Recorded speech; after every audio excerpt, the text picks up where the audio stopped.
Hello बच्चों, आपका हमारे चैनल में स्वागत है। इस वीडियो में हम त्रैमासिक परीक्षा 2022-23 की कक्षा 6वीं विषय सामाजिक विज्ञान के महत्वपूर्ण प्रश्नोत्तर जानेंगे। उससे पहले आप हमारे चैनल को जरूर सब्सक्राइब कर लें और इस वीडियो को लाइक कर अपने दोस्तों को शेयर जरूर करें।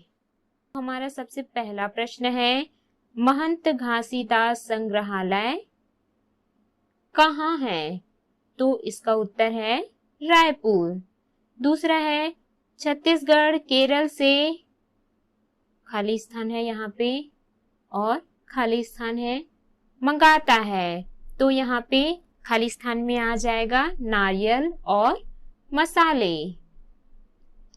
तीसरा है, आदि मानव का पहला पालतू पशु क्या था?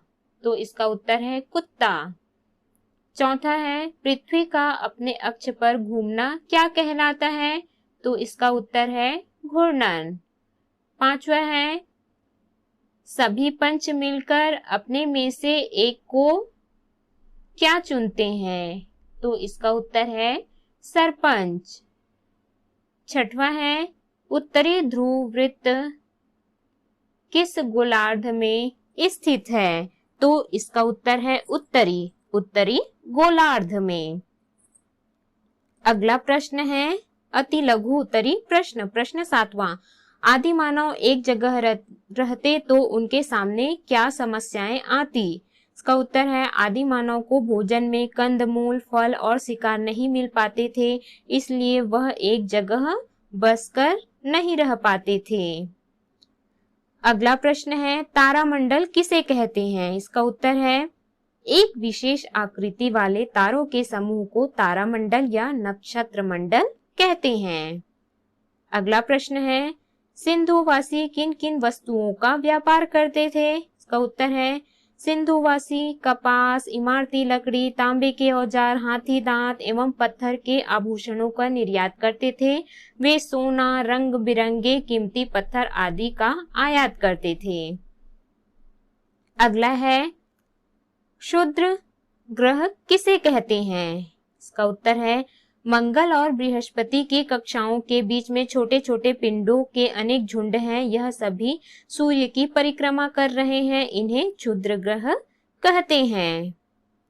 अगला है प्रश्न, समाज से दूर हम अकेले क्यों नहीं रह सकते? इसका उत्तर है मनुष्य समाज में ही पलता बढ़ता है और अपनी जरूरतों को पूरा करता है। समाज के बाहर रहकर वह अपनी बुद्धि का विकास नहीं कर सकता, इसलिए हम समाज से दूर अकेले नहीं रह सकते।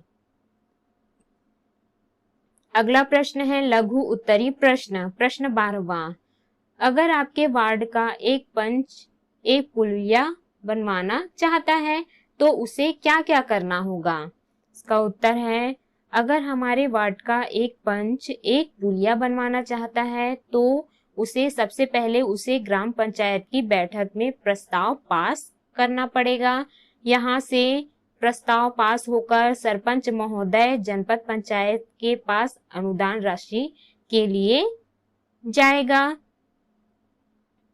वहां राशि स्वीकृत होने के बाद पुलिया बनवाने का कार्य कर सकता है। अगला है प्रश्न, हम हमेशा चंद्रमा के एक ही भाग को क्यों देख पाते हैं? इसका उत्तर है चंद्रमा पृथ्वी का एक चक्कर लगभग 27 दिन में पूरा करता है। लगभग इतने ही समय में यह अपने अक्ष पर एक चक्कर पूरा करता है, इसलिए हमें चंद्रमा सदा एक ही भाग दिखाई देता है। अगला प्रश्न है, स्थानीय संस्थाओं की आय के क्या क्या साधन हैं? इसका उत्तर है स्थानीय संस्थानों की आय के साधन हैं निजी मकान, जमीन आदि पर संपत्ति कर लगाना, पानी, बिजली, सड़कों और शहर की सफाई के लिए कर वसूलना, दुकानों से कर लेना, मनोरंजन कर लेना, फिल्म, सर्कस आदि से सरकार से अनुदान प्राप्त करना, विज्ञापनों पर कर लेना, अचल संपत्ति पर राज्य सरकार द्वारा दिए गए कर का अंशदान।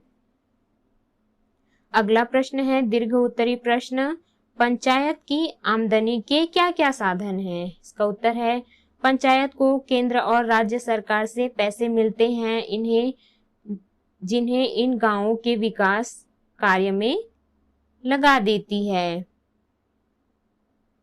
और पंचायत गांव के लोगों पर छोटे छोटे कर लगाकर भी पैसे जमा कर सकते हैं। उदाहरण सफाई कर, गांव में लगने वाली बाजार पर कर, मेले में लगने वाली दुकानों पर कर आदि। इसके अलावा अगर गांव में रेत, मूरम, पत्थर आदि के खदान हो तो उन पर रॉयल्टी भी वसूला जा सकता है। इस प्रकार पंचायत की आमदनी के साधन हैं। अगला है प्रश्न, ध्रुवों पर लगभग 6 महीने का दिन एवं 6 महीने की रात होती है, क्यों? इसका उत्तर है पृथ्वी के अक्ष के झुकाव के कारण 22 मार्च से 23 सितंबर तक उत्तरी ध्रुव सूर्य की ओर झुका रहता है, अतः पूरे 6 माह तक सूर्य की किरणें उत्तरी ध्रुव पर पड़ती है और यहाँ 6 महीने का दिन होता है। इसके विपरीत 6 महीने में दक्षिणी ध्रुव सूर्य से परे रहता है और वहां पर सूर्य की किरणें बिल्कुल नहीं पड़ती। इसलिए इन 6 महीने में उत्तरी ध्रुव पर रात रहती है। अगले 6 महीना अर्थात 23 सितंबर से 22 मार्च तक स्थिति इसके विपरीत होती है। परिणाम स्वरूप इन 6 मासों में दक्षिणी ध्रुव पर दिन रहता है और उत्तरी ध्रुव पर रात।